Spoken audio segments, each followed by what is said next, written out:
How's it going, everybody? This is Dave Meltzer. We're going to be here for the next 2 hours talking pro wrestling. We're going to have Raven as our guest in just a couple of minutes, like about 3 minutes.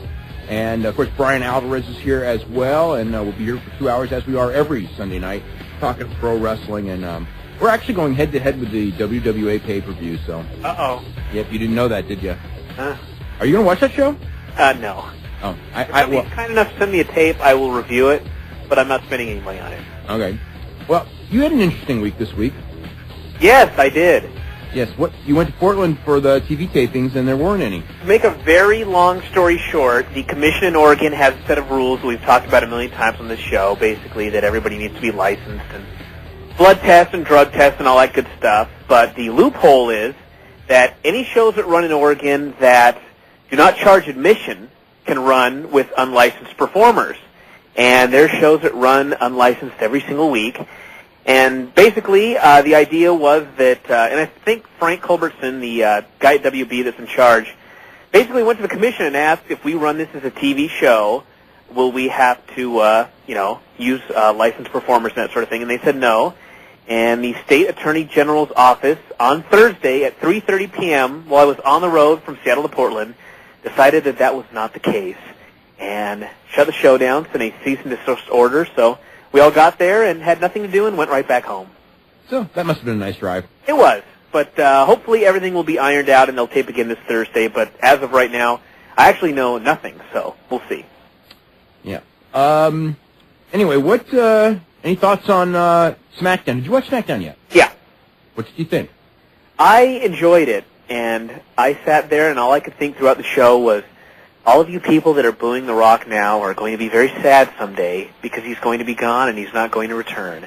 And I thought he did such a great heel promo to the point where I actually almost felt bad for Hulk Hogan because he had been so badly overshadowed by this man. And I really enjoyed it. I didn't like his second promo at all. You didn't? No. I liked the first one a lot. And the second one, the whole thing with Rock and Hogan, all I could say is that when it was over, I had so little interest in watching their match, and I had at least curiosity going in. I don't know what it was about it. I think that it was between Rock treating it like it wasn't important and Hulk Hogan not having any kind of a good comeback for Rock. I don't know. It kind of weakened it for me. We also have Raven, and he's actually already on the line. How you doing today? Good. How you doing? Doing really, really good. We got actually a lot of phone calls on the line already for you, and we'll get to them in just a couple of minutes. But first, I guess first thing people are going to want to know is what is your mood, I guess it's pretty positive going from a place where you were in the spotlight promotion and not in the spotlight to a promotion that's not in the spotlight, but you're in the spotlight. To be honest, I was so miserable in the WWE. I spent 15 years perfecting, or what I thought perfecting, an art form, and they looked at it like I was out of my mind and just that I had no talent, and treated me that way. And as much as I tried to compartmentalize it, it still does a terrible damage to your psyche because you spent your entire life building for this goal. But, when they let me go, I thought I was going to sink into this monstrous depression. I really was scared I was going to be in a depression, but it ended up, I'm happier than I've been in the last couple of years. I'm going to end up making more money working indies, working less dates, which just shocked me to find out what I can get. And plus what the Jarretts are going to pay me, which is quite a bit. And I'll work less dates. And then working for the Jarretts is like working for ECW again. It's like, I get to be a focal part of the TV show. The majority, half the show is built around me. I get to cut the promos I want to cut. I get to do the storylines I want to do. I think it's fantastic. I really lucked out of this. Because plus also, if you look at it even further, eventually they're going to continue to let more guys go. So I would rather get in first and get in early before everybody else gets in, when all of a sudden there's a glut and they don't need anybody as between the Jarretts and the Indies. So I think the whole thing really worked out well, although, honest to God, I couldn't have planned it this way. There had to be at least 10 or 15 times where I legitimately was going to quit, but I was like, how do I walk away from that kind of money? There's nowhere else to go. And luckily there is, actually. What was the story with you going to Heat? There's not a lot I can talk about as far as WWF, as far as legal reasons. Yeah. And suffice to say, in what I can talk, I would say it's just that I came up with a storyline that I thought was brilliant. Vince thought was brilliant, and Vince said, you know what, let's do it. And then between the Monday and the following Monday, he decided that it was a huge investment, and he wasn't sure if I could pull it off, which I found odd considering I've worked near top or on the top everywhere else I've ever been. But nevertheless, he said, let's do it on heat. And that way, if it doesn't work, it's not as huge an investment and as big a risk as on Raw because of where the ratings were or whatnot. And then 5 months later, we still hadn't started it. Finally, when we did start it, it was 1/10 of what I put down on paper. So I mean, it didn't even it wasn't even remotely indicative of what I'd written. That being said, I still thought it was better. I mean, if you look at the ratings, Heat was at a 0.7, 0.8. And then it jumped to a 1.2, and then once I was gone, it went back down to a 0.8. And some people would say that Lita deserves credit because she took over as commentator and the ratings went up around the same time, but I think she's been doing the commentating about a month or two, and if it was her commentating making a difference, the ratings would still be at a 1.2. Not for long. I'm sorry? Not for long, they would. But they weren't. As soon as I was gone and the people knew I was gone, the ratings plummeted back down to a 0.8. I mean, that's half a point, no matter how you look at it. And it's all me because there was nothing else on that show that could be attributable other than Lita's commentary, which, whether you like it or not, I mean, it could have a potential to be something on there, but if it was her commentary, it would have stayed where it was, but once I left, it dropped back down, so obviously it was all me.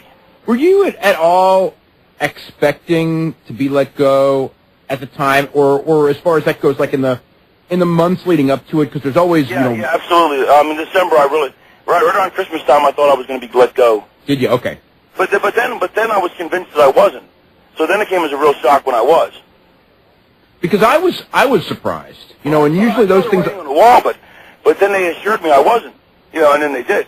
So who knows? Yeah, I mean, Just Incredible didn't surprise me, and Bull Buchanan didn't surprise me, but it just, I don't know, it just didn't seem to me. Bull Buchanan actually surprised me. Really? They kept telling me they had big plans for it. Yeah, but they used Bull as my sidekick in the 7 storyline, and they kept saying, no, we got plans for him, we're going to make him a player. I don't know. Well, hey, whatever, As far as like the TNA side goes, when are you going to have your first match there? I don't know, probably this week, I guess. Really?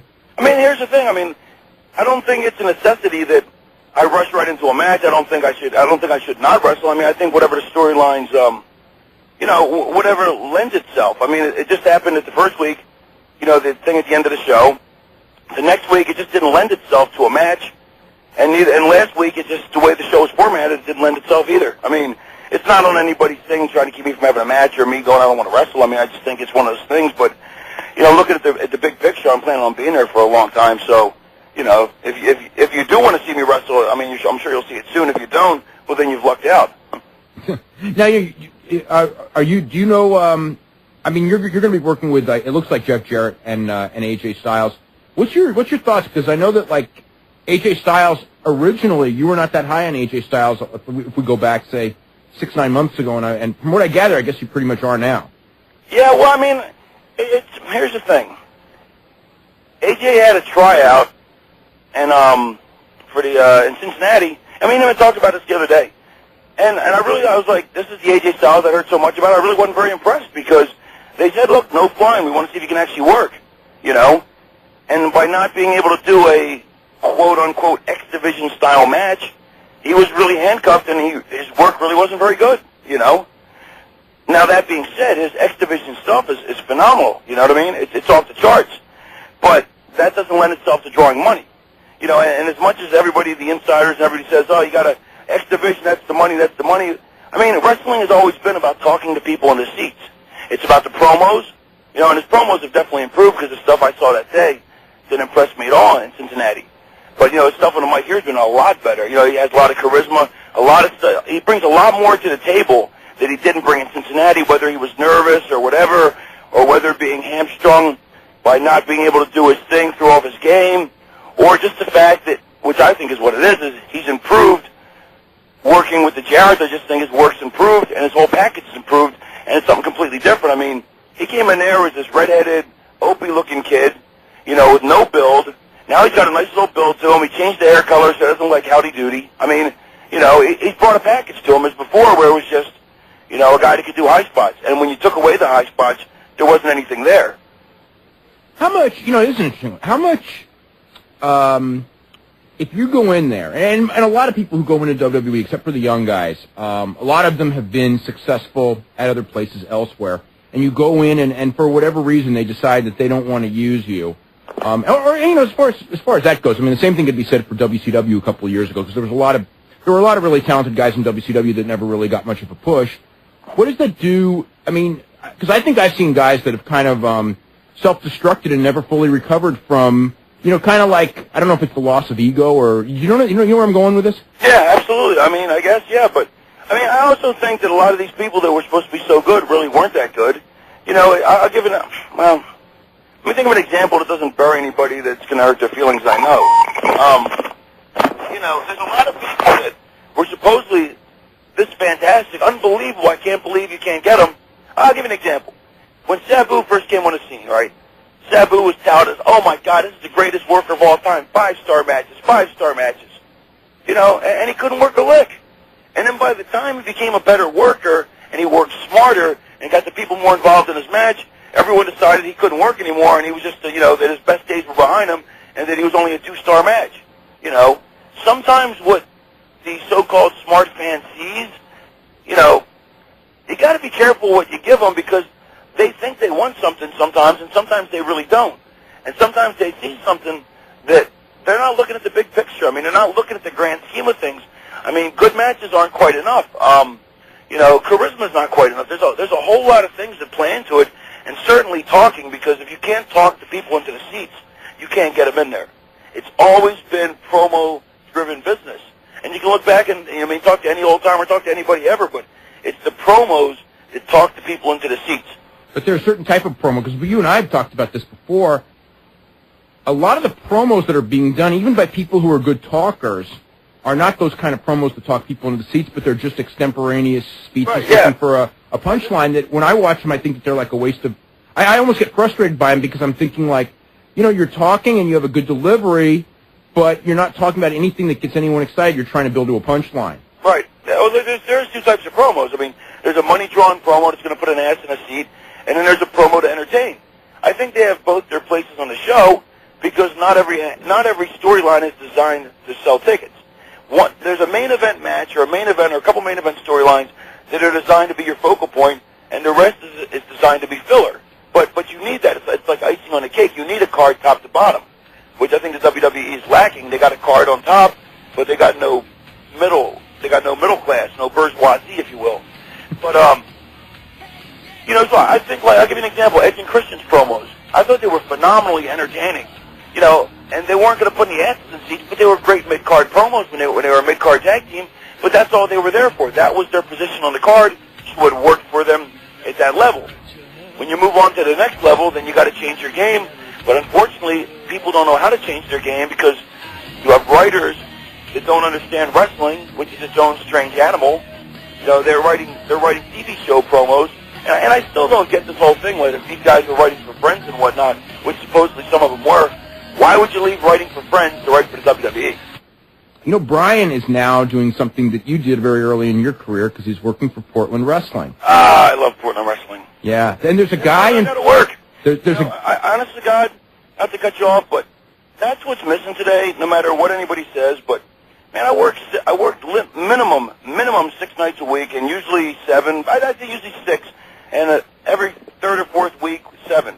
And you work every day with up-and-comers or guys who are coming down. You know, I mean, and there's only like a couple hundred people there a night, but you learn how to work. I mean, and you can't, as we've seen in the last couple of years, you can't replace that. You cannot replace learning how to work. You can't replace that ring time. No. And the other thing with the Portland Wrestling is that the nature of they only had a certain number of people on the crew, and they, you know, is that you were working like, you know, you weren't working 5-minute matches.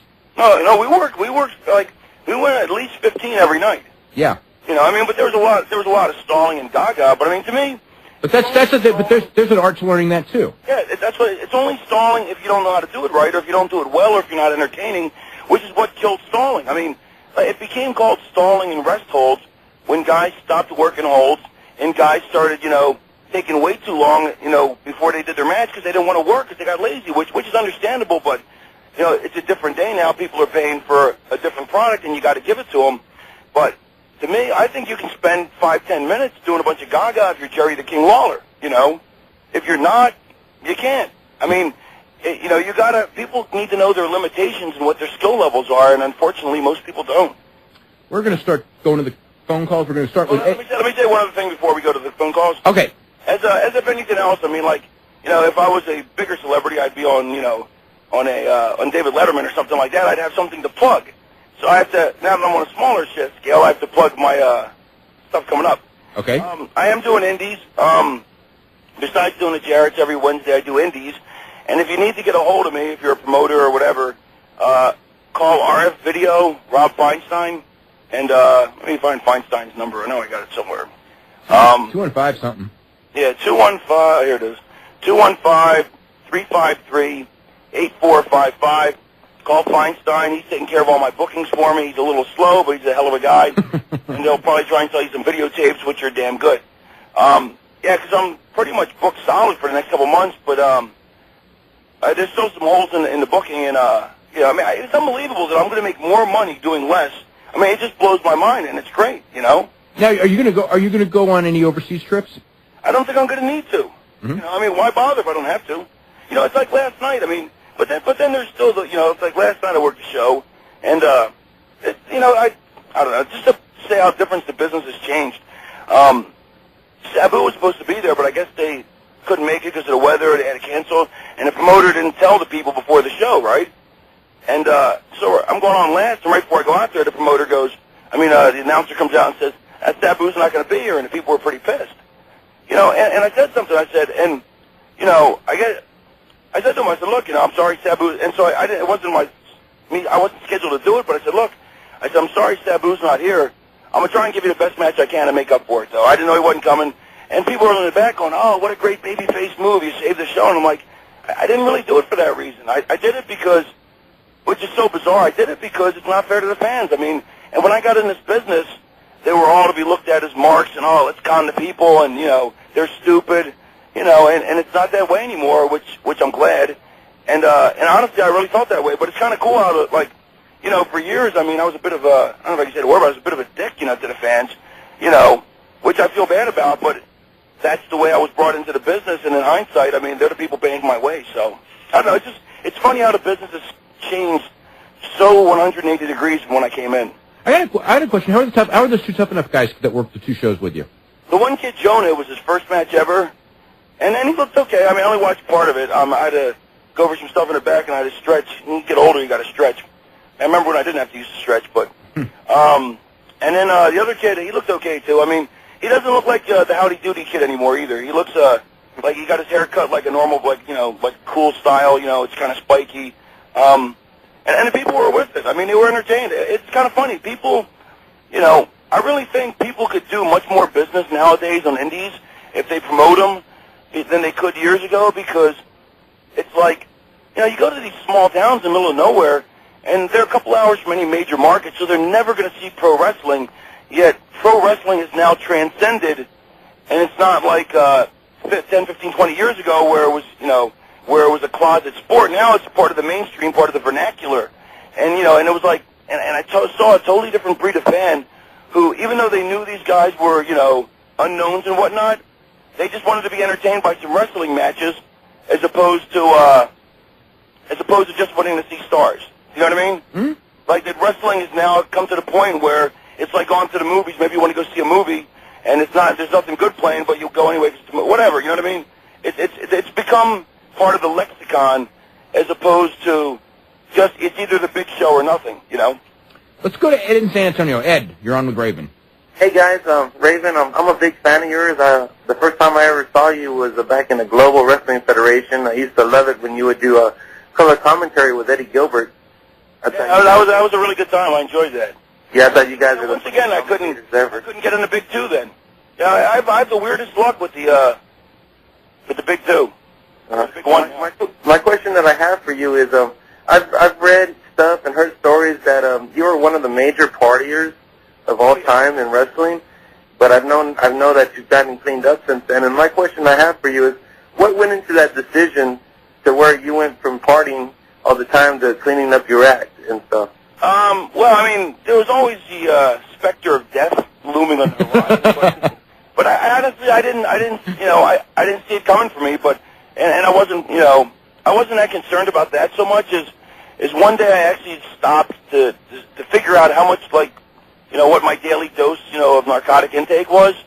And when I actually did the math and figured out what I was ingesting, I was mortified. I was like, I got to quit just for that reason alone. It was just there was no way. It was bizarre, And I've told people in the rehab field where I took, and of course nobody believes me, but it was an extraordinary amount. I'm lucky to be alive. Do you think part of the reason is that when you were first brought up, you might have been surrounded more by people that did that? You know what I mean? Nah, I hate to take that shortcut. I mean, honestly, I went to college. I was a big partier in college. I didn't get into the pills and stuff because that wasn't the scene. So maybe that's why I got into that scene, because it's part of that scene, but I'm sure I would have anyway. I always, it's really sad and pathetic, but to me, I always had this glamorous view of Keith Richards, with a needle in his arm. And I always knew I'd be that guy someday, but I also knew that when I got to that point, it'd be time to quit as well. So I don't recommend it for anybody else, and it's not a good life choice. It worked out. It worked out luckily for me. You know what I mean? But I'm one of the few. There's too many people that died from it, so I don't recommend it to anybody. But by the same token, I can't be dishonest and say that I fell into it, because I didn't, because I knew I walked right into it intentionally. Yeah. Okay, and if I could ask you one more question. What was the story with, I heard something that Hulk Hogan axed a storyline with you and Canyon? Hulk Hogan axed the storyline with me? Oh, remember you were doing the videos in WCW? I don't know who axed that. It was supposed to get to me and Piper. Me and Piper planned out this huge storyline. It was hot, too. Really good stuff that we put together. We worked on it like 5 days a week for a couple weeks to really tighten up all the details. And plus they weren't using them, and all I can think is, honestly, I'm convinced what happened, whoever did put the axe on me, is there was like the Big Ten. There was like the Big Show, Flair, Hogan, Nash, Hall. There's about 10 of them that were top guys. Then there was me, Conan, and Jericho right below that, kind of like the sixth man off the bench in basketball. And the Big Ten didn't, and DDP was one of them, and nobody in the Big Ten wanted another guy coming in there because that cuts into their top guy thing. They'd let Paige in because Paige had different connections, but I don't think they wanted anybody else in there. And if you work with a top guy, not if you just have a match with him, but if you work a storyline with the top guy, you become a top guy. And that's why I think it was axed. Who did it, I don't know, but that's why I'm convinced it was axed.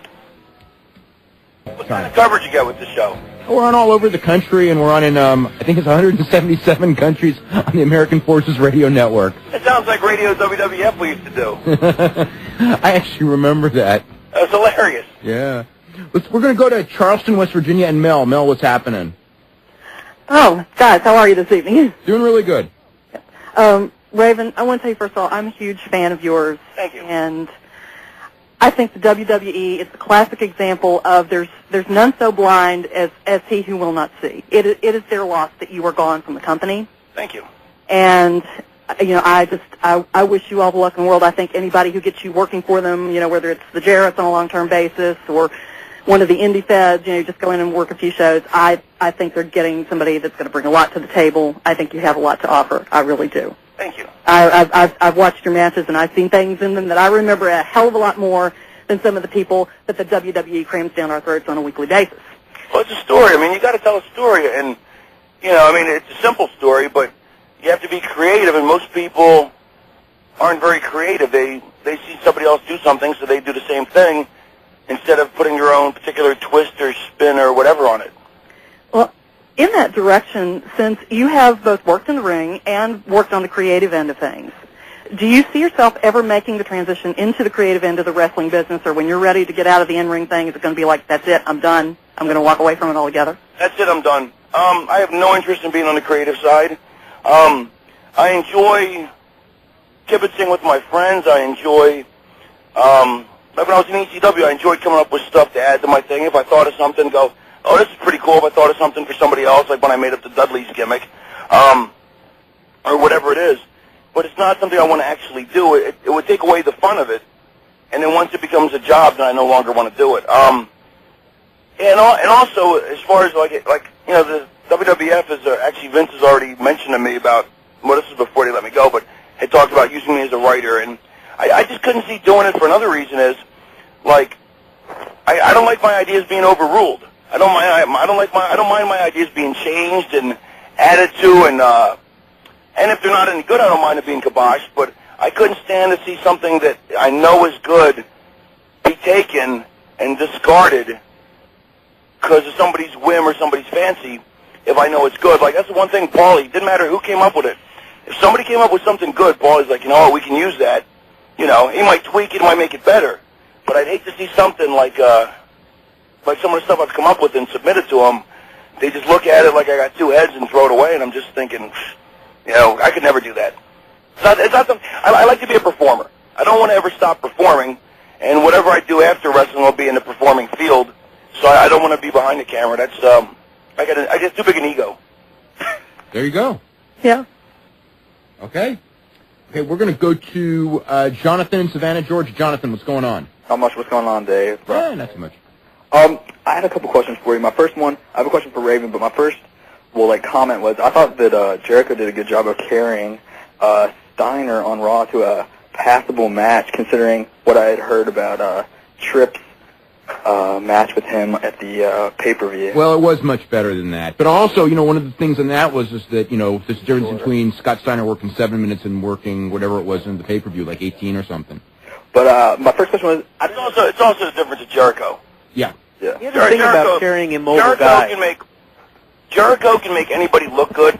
Like, he's smart enough to know if you got a guy who's... I didn't see it. I mean, I didn't watch it. But he's smart enough to know if you got a guy who's not very mobile, then you let him stand in the center and you bump around him. You know, you adapt. It's adaptability. You have to be able to... That's why, if you notice, like, as great as Ric Flair was, and he had the same match with everybody. I mean, you didn't see that until, you know, he started wrestling every week, but everybody knows it now that he had the same match with everybody.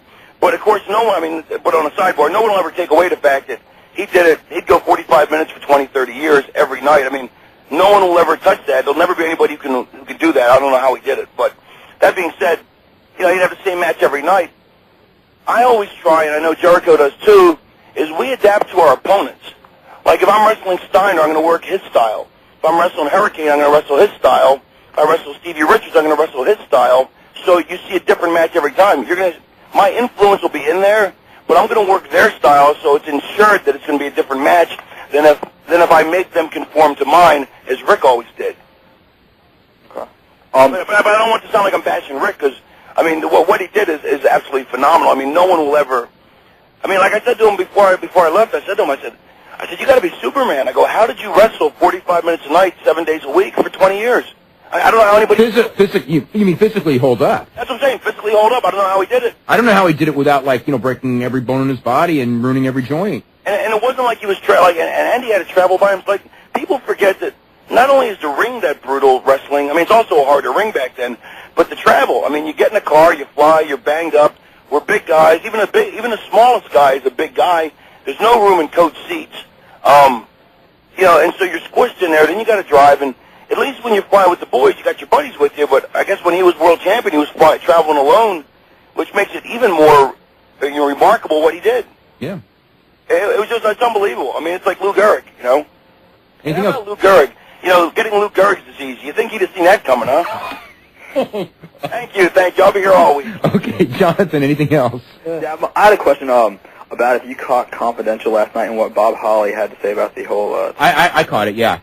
I mean, I think, you know, and I want to ask you about this too, but I think at this point today, and what they did last night, I think that it's more, let's keep this thing going as long as we can, and maybe, you know, when Bob Holly's, you know, physically ready, they can do a match with it. I saw that last night more as kind of overplaying an angle as much as, and keeping a controversy going, as much as when it originally happened. I think it just was something that they didn't. I don't know if they expected the reaction to be as big, and one of the reasons why I can tell that they didn't expect the original reaction was because on the follow-up show the next week, they never acknowledged what happened the week before. Right. So to me, it was like, after that. Vince is the charter. Vince loves that kind of stuff. Vince loves tough guys and everything about it. So, I mean, obviously, this is some kind of thing that Vince would enjoy. You know what I mean? Mm-hmm. And my one real quick last question for Raven was, do you think you would have been more utilized if you had happened to end up on the SmackDown roster with Heyman writing? I don't know. Honestly, I don't know. I mean, because let's face it, if Heyman wanted me, he would have put me on the SmackDown roster, right? That's true. Yeah. I mean, I don't think. Yeah, I don't know. It's, let's face it, hindsight's 20/20. I mean, who knows? I don't think so. I mean, I think if, but maybe Paulie would have found a way to slide me in the middle spot, and then I could have got myself over once I was there. I don't know. I honestly don't know.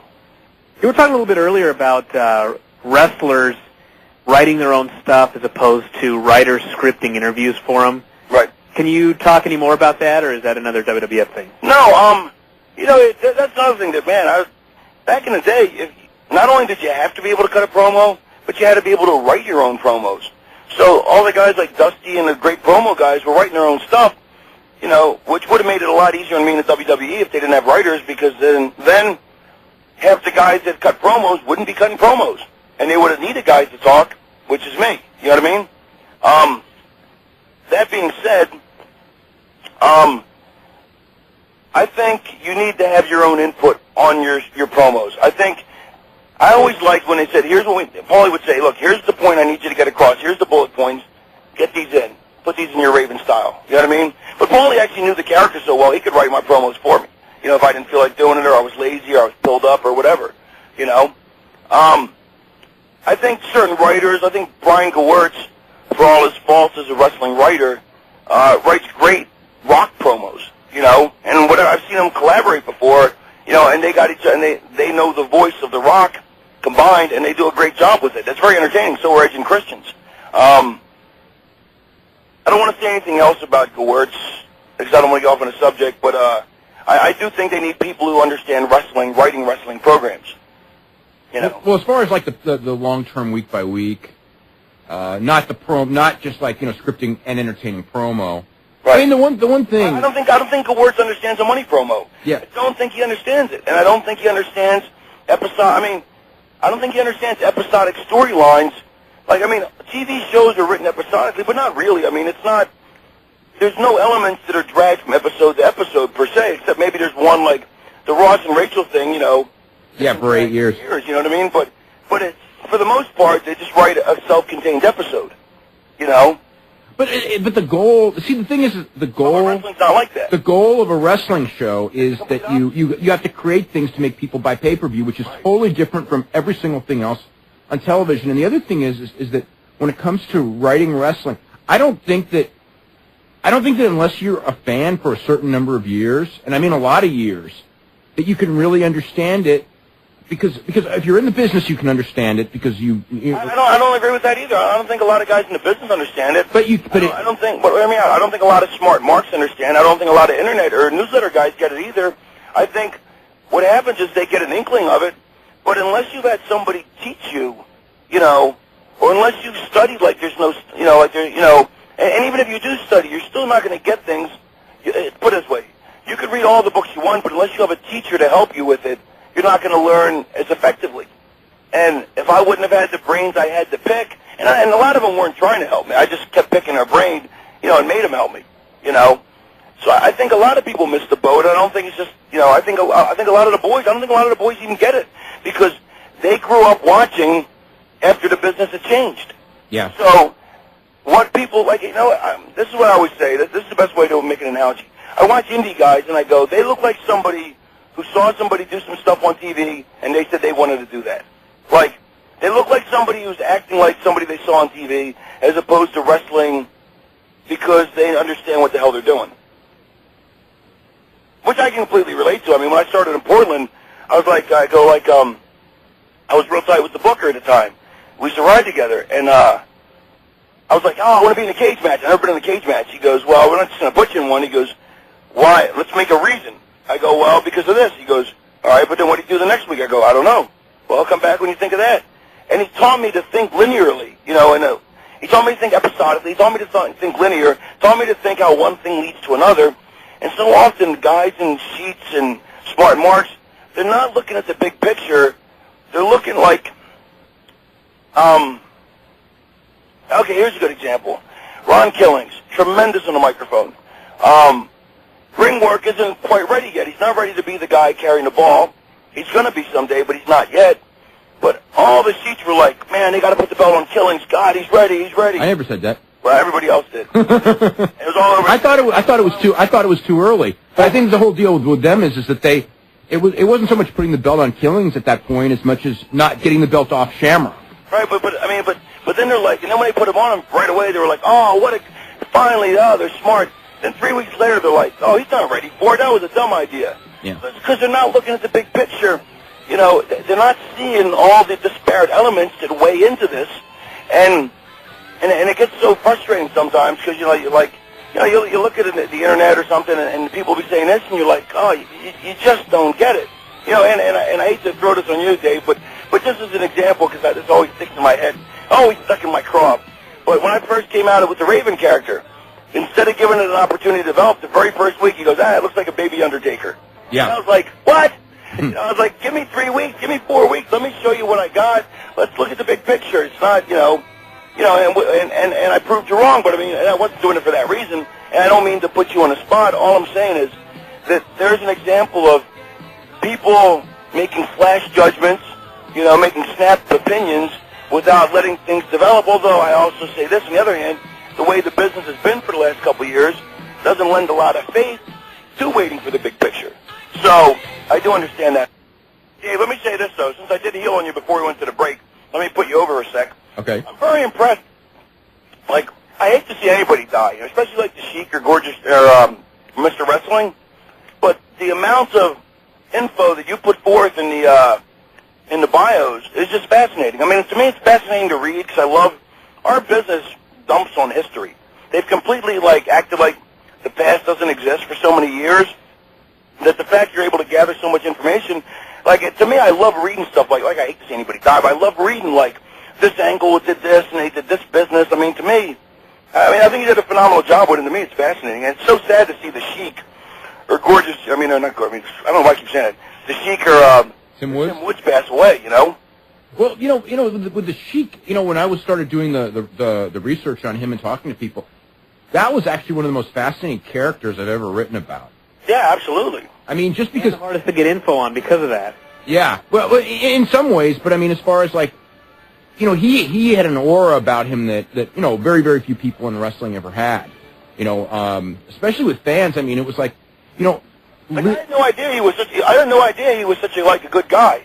You know what I mean? Yeah. But the thing with him is that wrestling fans in territories that he didn't work should not have known about him because it wasn't like they had an internet and granted you had wrestling magazines, but not exactly everyone read wrestling magazines. But somehow or other, everybody knew the Sheik, and everybody knew the Sheik meant blood, and it was just, I don't know, I just found the nature of both the ups and the downs of how he got over, and also how by doing the same thing too long, ended up running successful companies down. We're going to go to James in Seattle. James, what's happening? Hello, hi Raven, it's an honor to talk to you. How you doing? I'm doing good. I noticed in your last couple weeks or so, months with the WWE, you really had a change in appearance from what was sort of your trademark style. Was that something they wanted you to do, or was that something you undertook to sort of mix up your character a little bit? Yeah, actually it was my idea. I was a little offended when I heard the rumors that they made me change my look and then let me go as a big rib. Which I don't know. I mean, it wasn't at all. And I don't think they would do that, but maybe they would. Who knows? It was, my first thought initially was this. They don't a big stumbling block for me was Pat. Because Pat liked my work, but he didn't like my look. He didn't get it. And we go round and round, about it. And Pat's a creative genius, but I maintain that he's a 60-year-old man, and doesn't understand what today's trends are. Like me and Briscoe would talk about it, and Briscoe goes, you know what? He goes, it looks insane. He goes, but you know what? I go to my kids' wakeboarding tournaments, and that's the way people dress. He goes, so, and Briscoe was always a big supporter of mine. But I thought, well, if I can't get in, if they won't give me a shot looking the way I do, maybe if I fit in, you know what I mean? Maybe if I, as the, what's the term, attack of the clones, like everybody else, look like everybody else. See, I think that's the big problem there right now, though. Well, regardless of whether it is, I'm looking for self-preservation. Yeah. So I don't doubt that. I mean, of course it is, but nevertheless, I'm looking for self-preservation. I figure I'll take the dreads out, I'll grow my hair out. Plus, I was getting tired of the dreads anyway. It'd been 2 years. It was going to be a pain in the ass because you got to redo them every 3 weeks. and then I said, you know what? And then I said, you know what? I'll try tights. I haven't worn tights. I'll wear tights. The funny thing was that everybody loved the tights because I got good legs, and they're like, why did you cover the legs all these years? And I always thought, you're not looking at the big picture. The look is intrinsic to what I'm trying to broadcast as a character. But so I did that, and by then, the writing was already on the wall, so it was too late. It was a little too late. And I'm not so sure it wouldn't have made a difference. I would have done it 3 or 6 months earlier. It might have, but like I said, I'm glad it all worked out the way it did. But ultimately, it was my decision. And then when I went to the Jarrett's, I was thinking about wearing the trunks as well. And I was like, you know what, Ed? I don't know. I don't feel comfortable in trunks. I feel like I'm half naked after wearing, something for years. And I don't like long tights. So I said, you know what, I'm going to go back to the skirt till the skirt falls apart. And then, since I only got one, and I can't find them anywhere, somebody does know, call Feinstein. And one of the back to a commercial. What? We're back from a commercial. I'm saying, we just did 8 commercials in like 12 minutes. I know. Anyway, I want to, before we went to the hourly break, you actually just started the conversation about the cyclical nature of wrestling. And, one of the things that you said something that I've always thought, and that is that what I think happens with a lot of promoters and bookers is that they'll come up with something and it'll work. And then they'll think, well, this is what works. And unfortunately, nothing works forever. And instead of tweaking it, when the things start to go down, they don't tweak it. Just go, well, this is exactly what works. And then, it's kind of like one of those things where when that snowball starts running down, they don't know how to move the snowball up because they only know the one thing, which is at that point now taking it down rather than, you know what I mean? Right, and they're very set in their ways. Yeah. And I think also, it's kind of like, in my opinion, when the WWE started running, when the business started going down, I think Vince's philosophy was, man, we got to push the top guys more. But see, I look at it the other way. I mean, I can understand that train of thought. I don't agree with it, but I can understand it. Whereas I look at it as that's when the top guys need more support. And it's two completely different schools of thought. And I think they've chose the former as opposed to the latter. And I think that's something that's been done forever. Well, the other thing also is that there's a thing in wrestling, and I mean, like certain guys can draw money and certain guys don't know how to draw money, and then there is something to that. But the problem is that even if guys who know how to draw money, just because if they are there without new people, like a guy can be on top for a long, long time, years and years and years, as long as there's new people in the mix for him to face. Sure. But if he's always facing the same guys, even if they're great, like just an example, Rock and Austin, who drew tons of money. If they were to wrestle each other in every main event for 2 years, people would be so sick of that match, no matter how good of promos those guys did. Unless the only way you can get around that is by incredibly creative storylines. But even that's going to run out after a while. I'll say there are exceptions at the time frames. I mean, Dreamer Raven lasted 2.5 years before he ever beat me. But okay, you kept your thing, but you weren't the only thing in the company at the time, though. Yeah, I know. But I'm just saying, you can have the top guys. Okay. I want to agree and disagree with your statement. Yes, you absolutely have to change guys up, but I disagree that you can't keep the same 2 guys together. There just has to be other stuff as well. So I guess we're saying the same thing. Okay. I got a question. And real quick question. Hey, ECW still owes me $78,000. How do I get that? You got to file for a claim because you might be able to get you won't be able to get all of it, but you might be able to get some of it because they're kind of coming to the conclusion of that thing. When do I have to do that by, you think? I think you may have had to do it by before, but I would certainly do it real quick. Yeah, all right, cool. Okay, Brian. I know that there's certain things you can't say about WWE that are negative. So, You don't necessarily have to say anything. I can say them. In regards to booking and everything you've been talking about, do you think Vince McMahon is a genius? I think. Wow, thanks for putting me on the spot. I think Vince is a businessman, is a genius. I think his infrastructure. I mean, let's face it. WCW would still be in business if Vince was running the business end of it. You know what I mean? Because WWE has took as big a hits as they have. The hits that they've taken in their audience and whatnot, and you know, and financially, they survived. If anybody else was running it, they'd be out of business just like WCW was. But they didn't because Vince is brilliant when it comes to that. I think when it comes to storylines, I honestly don't know. I've never sat in a booking meeting with them. I've never written with them. So I don't know. You know, I mean, but I will say he's a genius at business. I think he's a fantastic promoter. And he's an on-air talent. Absolutely tremendous on-air talent. Yeah. And I will give the guy all the credit in the world. I mean, let's face it. You know, this is all about egos. Everybody's got to have an ego to do something, you know, to be cheered or booed by perfect strangers, to have that need or desire. There's got to be something wrong with you, you know, and you have to have some kind of ego for that. The fact that Vince is a billionaire and he's willing to urinate himself on TV out of fear from Stone Cold, I think speaks volumes. I think, you know, anybody who ever said, oh, Vince humiliated their character to this, well, look, nothing's more humiliating than urinating yourself on TV. And so I don't have a problem doing something for a guy who's willing to humiliate himself as much, if not more, than he wants to make me do, per se. Okay. Let's go to Adam in Binghamton, New York. Adam, what's going on? Hey guys, how you doing? Doing good. Adam. I had a question for Raven about the Tory Ninja angle. Could you comment on that? Oh my God, she was atrocious. Bless her heart, she was a sweet girl, but she was absolutely god awful, and she wanted to be a ninja, you know. So that's what we did. That was her idea to be a ninja? Yeah, she wanted to be the ninja. Wow. And how come it was dropped soon? You would be so surprised some of the stuff you find out. Like, I'll give you an example. Like, Benoit, for example. I like Chris. Chris is a great guy. They did a thing, like, I remember when Chris was doing a lot of brawling, and everyone's like, man, they need to make Chris stop brawling. They need to have him in scientific matches. That's where he shines. Well, guess what? Chris likes being in the brawling kind of matches. I mean, maybe he doesn't now. We don't, I mean, this was in WCW back in the day. You know, when we had more, you know, we spoke more to each other. We saw more of each other.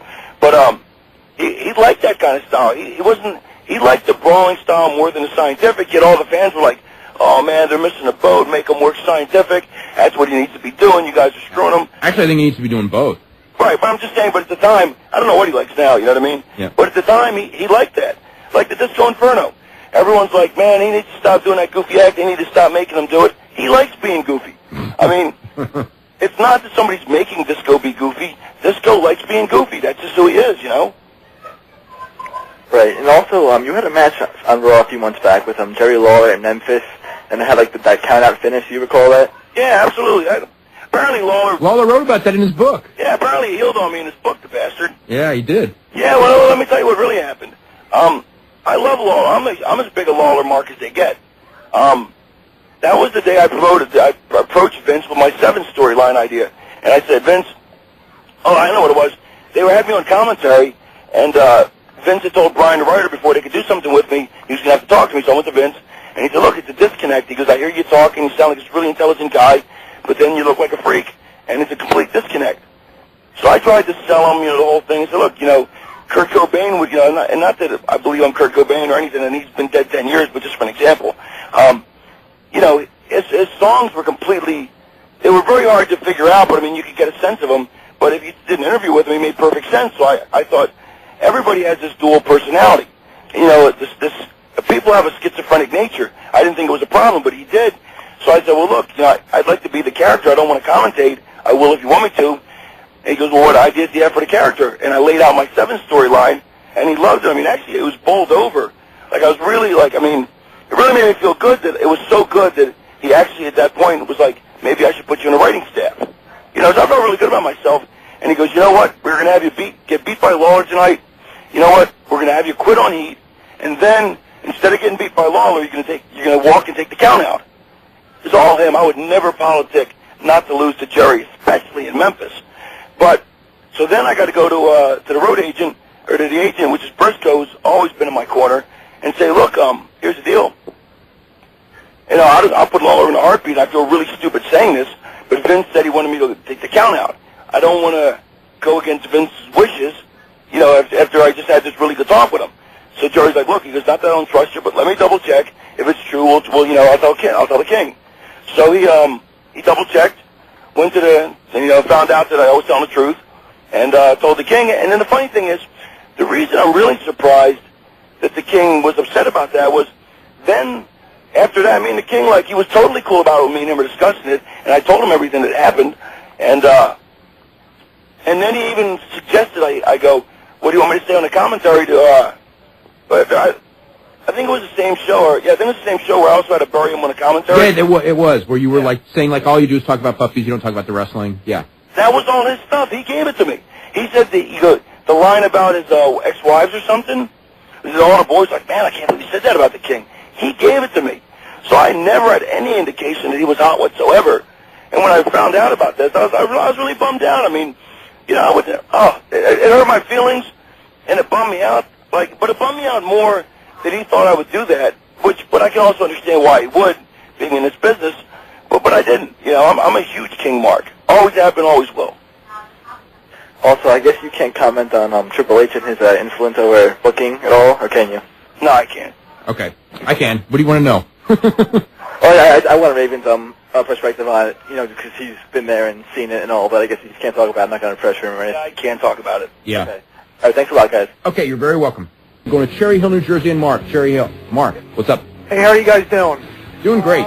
Raven, I just want to say it's glad to have you back, you know, on the air. Me and you, I've been good friends with you for a long time. I don't know if you remember me, Mark. Oh, hey, what's up, man? You remember me, right? What's up?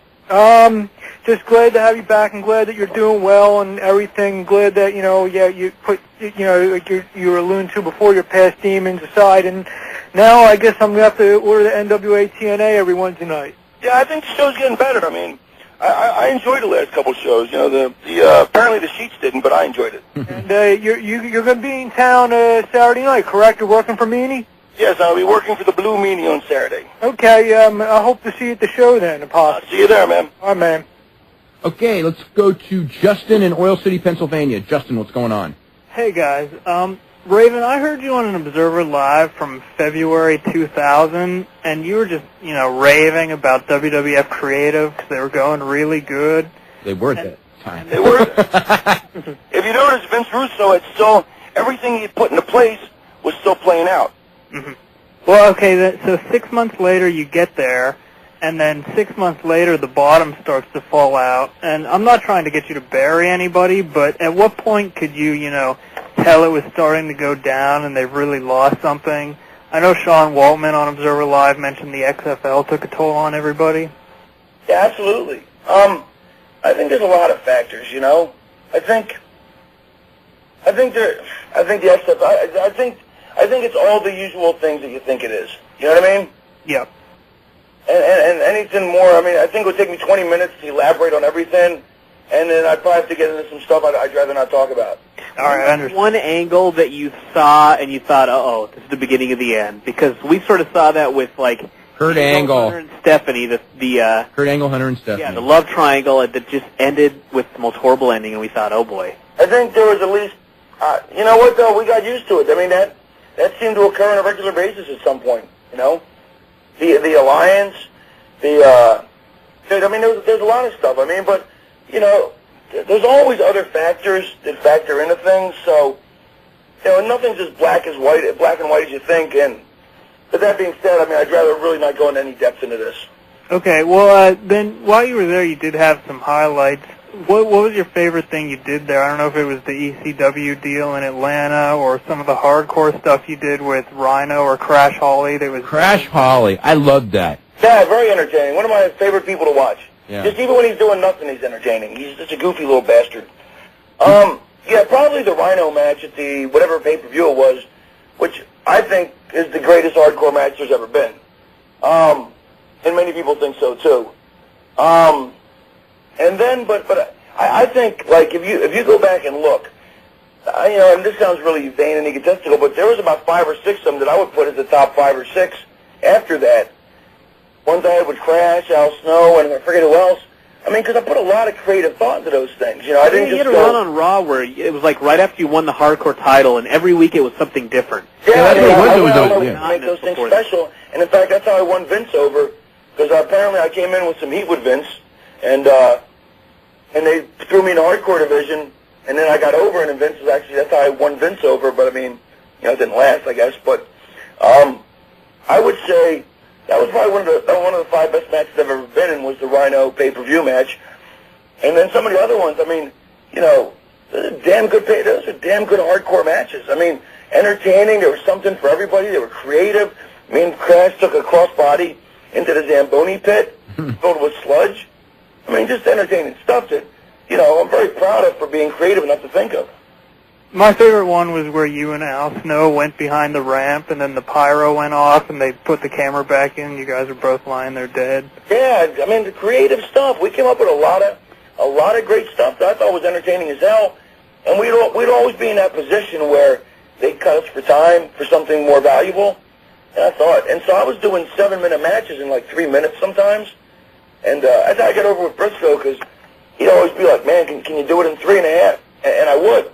And he always knew he could count on me, that if he needed something fit in, I would. And yeah, I mean, imagine what we could have done if we'd had more time with all that stuff. Okay, one last question. Now, the deal where they brought you in teaming with Taz against Lawler, did you like that, or did you have any different ideas? Remind me of that again?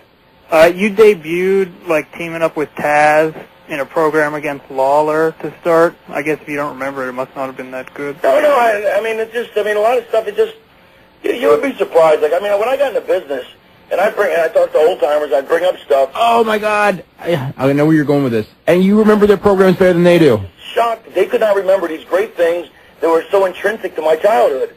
And then I was like, how could you ever forget that? And here I am 15 years later, forgetting stuff from 2 years ago. It just, man, I've been doing it 15 years, 250 nights a year. It kind of, a lot of it blurs together, a lot of it doesn't. If it stands out, I mean, it's there. If it didn't stand out, a lot of times, I got to dredge the memory, and the memory's not the greatest tool anymore after abusing it for so many years with drugs. But I do know what you're talking about. Actually, me and Taz were actually a good little team, and but we had 2 different philosophies. I like to be creative, and he liked to keep it real simple. So, I would have self-destructed eventually anyway. All right, thanks a lot. Okay, we're going to go to Sean in Washington, D.C. Sean, what's going on? Hi, Dave, Brian, Raven. Raven, first of all, just to back up your theory on the heat ratings, when you were on Heat and doing the run on Heat, my friends and I always made sure to watch Heat, and since you've been off, it's kind of like, I can miss show. So, but my question was, who do you see as the most promising younger wrestlers in terms of what you were talking about? Say that again? Who do you see as like the most promising younger wrestlers in terms of drawing money with the promos and working a style that draws the crowd in as opposed to just high spots? I mean, who do you see as like the best up and coming team? Give me, I don't have a roster in front of me. I mean, I'll see, it's kind of a tricky question, because how young do you want to go? Obviously, Jericho, I think has far more potential than they've never used him to his fullest capacity. I agree. I think Hurricane's got a ton of potential. There's one thing between having potential and also drawing money. It's 2 different things. It's kind of like, if you go back, everybody thought Kramer was like the biggest deal in Seinfeld, but, if you wouldn't have had Seinfeld there as the glue to hold it together, it wouldn't have been the same show, even though everybody's like, more Kramer. Same thing with like Happy Days is my big analogy. Everybody thought Fonzie drew the house, that it was all about Fonzie, and that's why people were watching. But once Richie Cunningham went off the show, it was over, because he brought that, he was the glue. He was the stability. He was the reality base in it. Yeah. So, whether someone's going to fulfill that, it's hard to say. There's a lot of guys with potential, Hurricane being one, off the top of my head.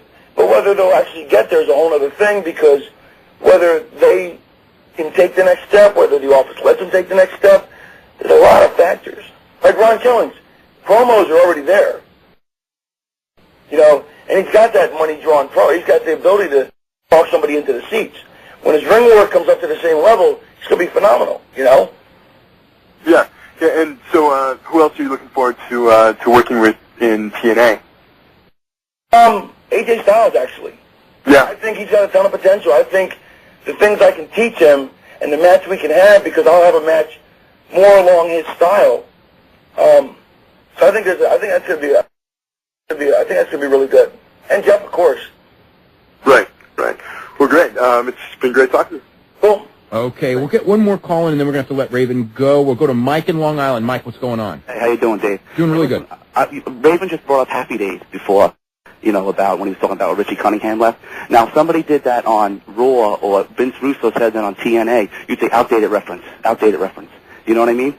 Not when it's more of a reference to, it's not a reference as far as something that he would say in a promo. It's something, it's an analogy. If somebody else used that analogy, you jump all over him. No, I wouldn't. Now, listen, real quick, I want to say. If he used a Carol O'Connor, I would say if it was relevant to the subject.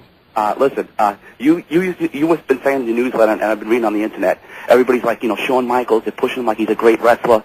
None of the fans today even remember him from when he was around in the early 90s. I never said none of the fans, but a lot of the newer fans from, that came in '98, they really don't have they sort of know the name, but they really don't have a feel for Shawn Michaels.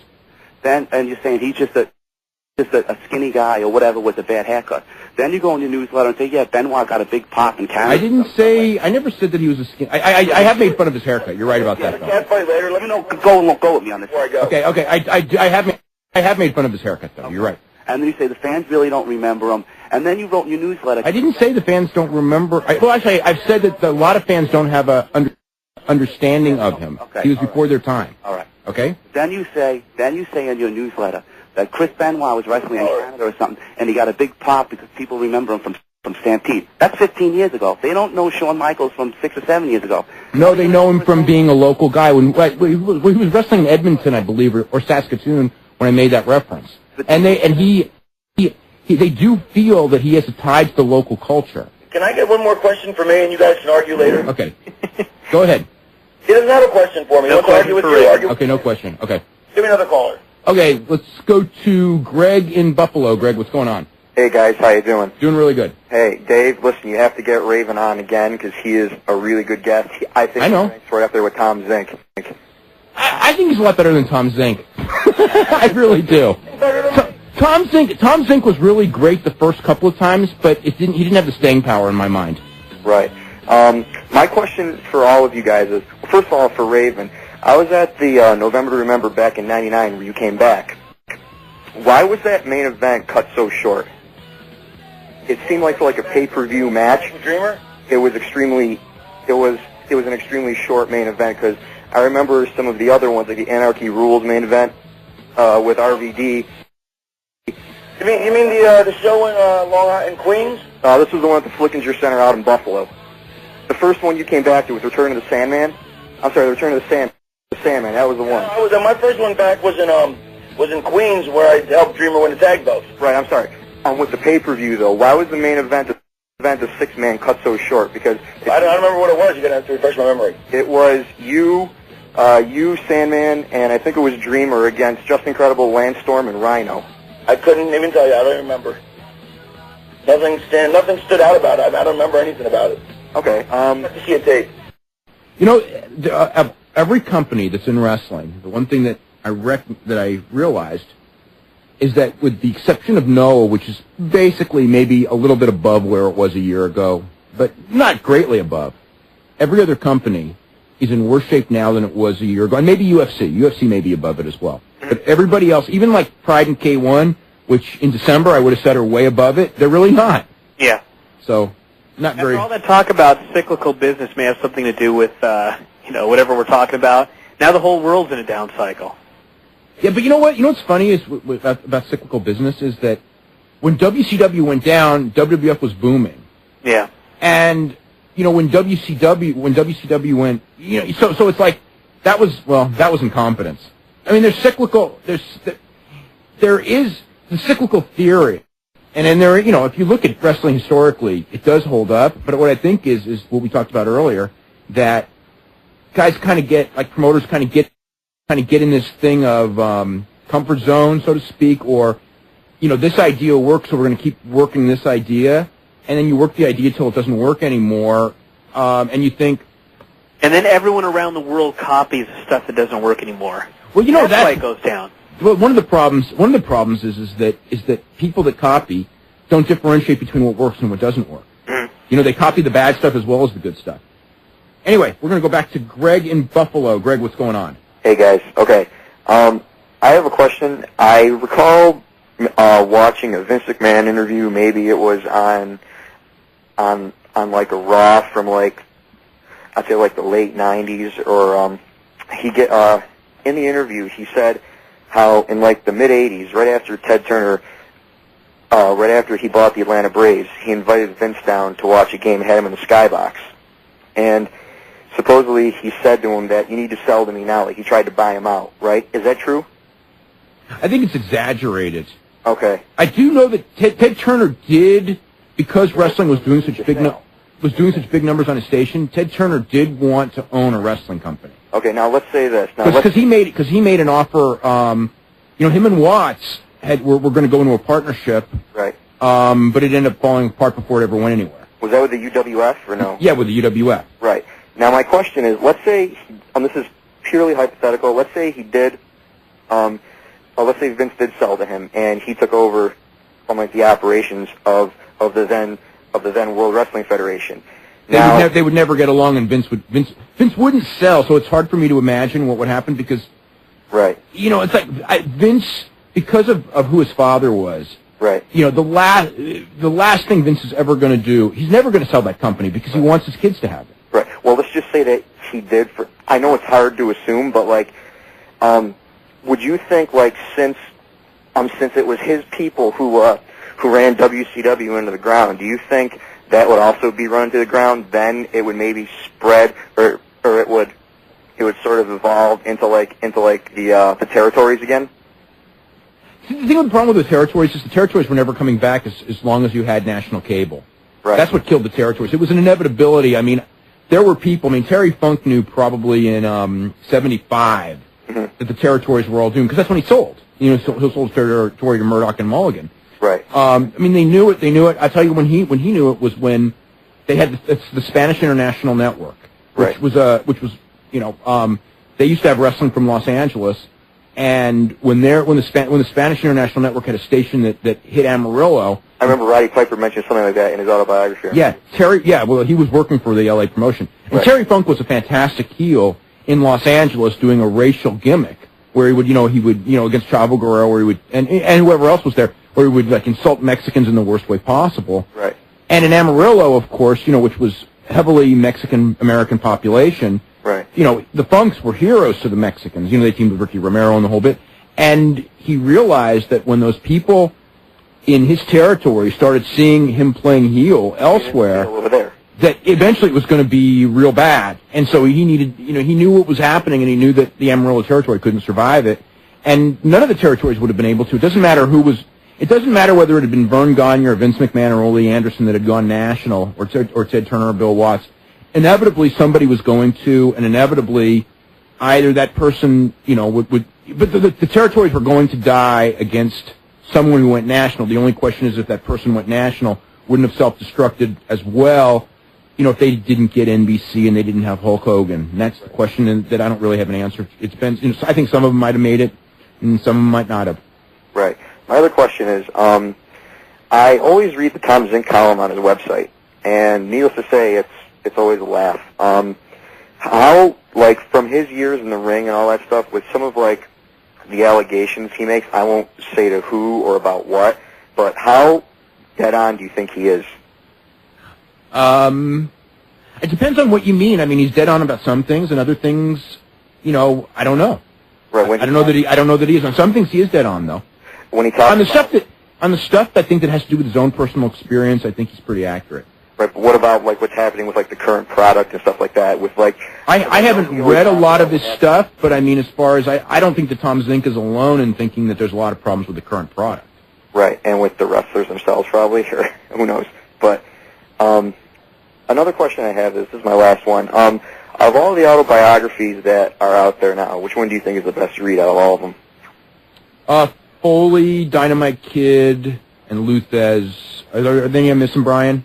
I don't think so. Those are the three that stand out in my mind. What do you guys think of the Roddy Piper one? And it actually depends on what you're looking for as far as how into the business. Because if you want stuff like with drugs and everything, then you got to read Dynamite's book. Because Foley is that is excellent, actually. Yeah, because Foley doesn't discuss it, and neither does Thez. If you want history, Thez's book is the one to read. Okay. And what do you guys think of the Roddy Piper book so far? If you read it. I read the Roddy Piper book. I liked it. Okay. I liked the Piper book. What I liked is because, unlike the Hogan book, when I was reading the Piper book and his stories about his career, right. Of course, the weakness was that the book largely ended around 1992, 93. Right. But when I was reading about the L.A. days and the Portland days, that's what happened. Those stories were, those stories were what happened. Whereas with the Hogan book, I remember what was going on during his career, and it was nothing like how he said it. Right. That's right. I remember some of that stuff too. 'Cause I read that one also. That's basically about it. Thanks for the time, guys. Okay, very welcome. We're going to go to Aaron in Las Vegas. Aaron, what's going on? How you doing tonight? Doing really good. I just got a couple quick questions. First one, with Hogan and Austin both being back now, how quick do you think they're going to rush to try to get that match to headline a pay-per-view? And do you think like SummerSlam would be a good time frame for that? I don't think they're going to wrestle. You don't think they're going to wrestle? Just because I heard Hogan talking on Bite This on Friday saying that it's like too big a match, it's a money match, it's a WrestleMania type match, it has to happen, and that's like one of the. Well, I'm sure Hogan. I'm sure Hogan would want to do it because it's one more fresh match for him. Yeah. I don't know if Austin would. I don't know if Austin would want that match though. I mean, that's Vince would want to put it together. And then you got to figure out, how do you do the match? Austin didn't want the match a year ago. I don't know where Austin's head's at right now. Just because it is a fresh matchup, and I think it would be one that, fans could probably get into just because it never happened before, and I think they could. You're right. And I think the correctly promoted it would do well just because it's never been done before. But I remember a year ago, there was something, and it was, I think, in a tag or something like that, and Hogan and Austin were in the ring together. Didn't they do something when the cameras went off and they teased? No, well, they did that. I mean, Austin stunned him in one of the shows, but no, they did a match on TV where they were in there with each other, and the crowd pop was so disappointing, and I'm going like, oh my God, Hogan's in the ring with Austin, and they really didn't pop for it at all. Not to say that if it wasn't correctly built up, they would, and everyone knew at that point Hogan and Rock was the match, and Austin was working with Scott Hall. Right.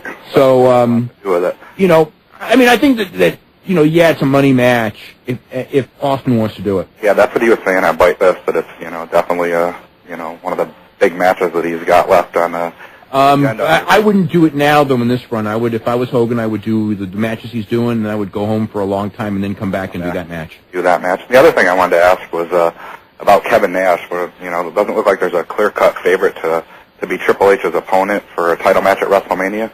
I think him and Nash are going to do some weaseling to try to get those two together for the title match at WrestleMania. I think Nash would like it, but I don't know if they can pull that off, only because, people will say it's too soon. Who's your guess as to who's going to be Triple H's opponent for WrestleMania? Right now it looks like Booker T, but, that's going to change. I got a feeling that'll change between now and then. Right. All right, guys, I appreciate you taking the time. Thanks. Okay, very welcome. We're going to go to Ed in Houston. Ed, what's going on? Ed? Oh. Whoa. Frank. Frank. Yeah, whatever happened to John Arezzi? John Arezzi's living in Nashville. Oh, he's not in the wrestling business anymore? Not at all, no. I think he might be, he's doing something having to do with country music, but I'm not exactly sure what. You think the law caught up with him for all the people? What? Well, Brian. I'm here. Yes. I don't know what's going on. What's going on? I don't know. But anyway, okay. I think we're not going to be taking any calls for a couple minutes. Brian, as far as what's your thoughts on tomorrow night's Raw?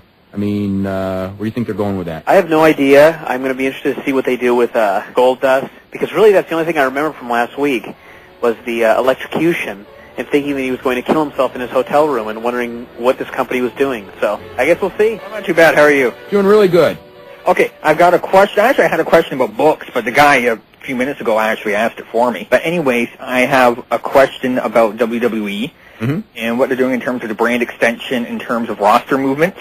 Now, it looks like with Austin coming back at No Way Out, what I'm guessing, my personal guess on it, is that they're going to have Austin jump to SmackDown and have something change up, because the way it works out, it looks like things are going to be lopsided in terms of star power. On SmackDown, I wouldn't be surprised to see him go to SmackDown. Yeah. And it is way too lopsided. I mean, the good thing about him going to SmackDown is from his perspective, all the guys he likes to work with are on the SmackDown. So who would that be? What? Edge would be a good one. I don't know that of course, it seems like a lopsided trade, though, doesn't it? It seems It depends on what they do with him when he gets to Raw. Yeah, but I think to them it would seem like a lopsided trade. Yeah, I think it'd be more than just Edge then. If they do that. But I think Edge would be a good one because of a new, fresh opponent, and I would have him committed to see if you can make Edge the guy. It's too bad they couldn't do that with Booker T because he could easily be in that role, in Edge's role, if that were the case. Yeah, well, they may be trying that. Anything else, Jeremy? Because we're like, I hear that music, which means we're just about out of time. Okay, you got any other book other than the ones you mentioned that's any good? Tributes. Lawler's book's pretty good. Read that one. That wasn't bad. Top 100, John Molinar's book's pretty accurate. Okay, great. Thanks. Okay. Take it easy. Okay, very welcome. Okay, we are totally out of time. Brian, thank you very much. How's it going, everybody? This is Dave Meltzer. We're going to be here for the next 2 hours talking pro wrestling. We're going to have Raven as our guest in just a couple of minutes, like about 3 minutes. And, of course, Brian Alvarez is here as well, and we'll be here for 2 hours, as we are every Sunday night, talking pro wrestling. And we're actually going head-to-head with the WWA pay-per-view, so... Uh-oh. Yep, you didn't know that, did you? Huh? Are you going to watch that show? No. Oh, If he's kind enough to send me a tape, I will review it, but I'm not spending any money on it. Okay. Well, you had an interesting week this week. Yes, I did. Yes, you went to Portland for the TV tapings, and there weren't any. To make a very long story short, the commission in Oregon has a set of rules we've talked about a million times on this show, basically that everybody needs to be licensed and blood tests and drug tests and all that good stuff. But the loophole is that any shows that run in Oregon that do not charge admission can run with unlicensed performers. And there's shows that run unlicensed every single week. And basically, the idea was that, and I think Frank Culbertson, the guy at WB that's in charge, basically went to the commission and asked if we run this as a TV show, will we have to, use licensed performers and that sort of thing? And they said no.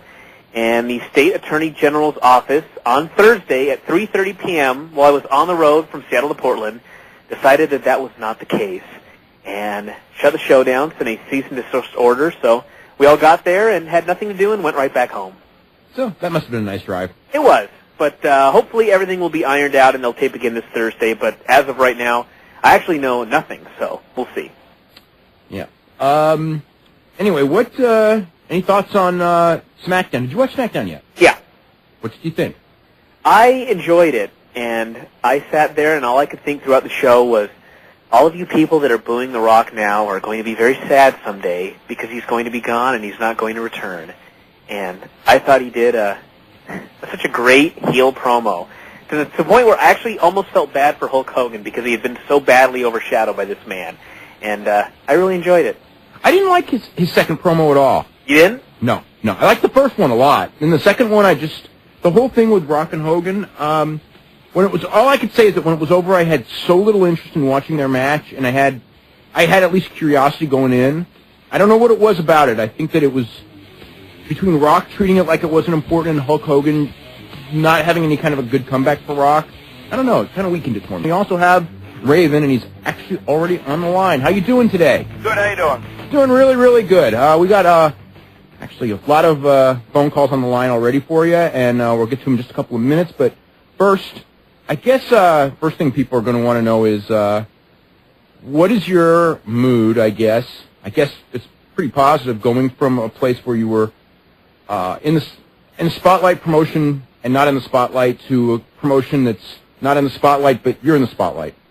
To be honest, I was so miserable in the WWE. I spent 15 years perfecting, or what I thought perfecting, an art form, and they looked at it like I was out of my mind and just that I had no talent, and treated me that way.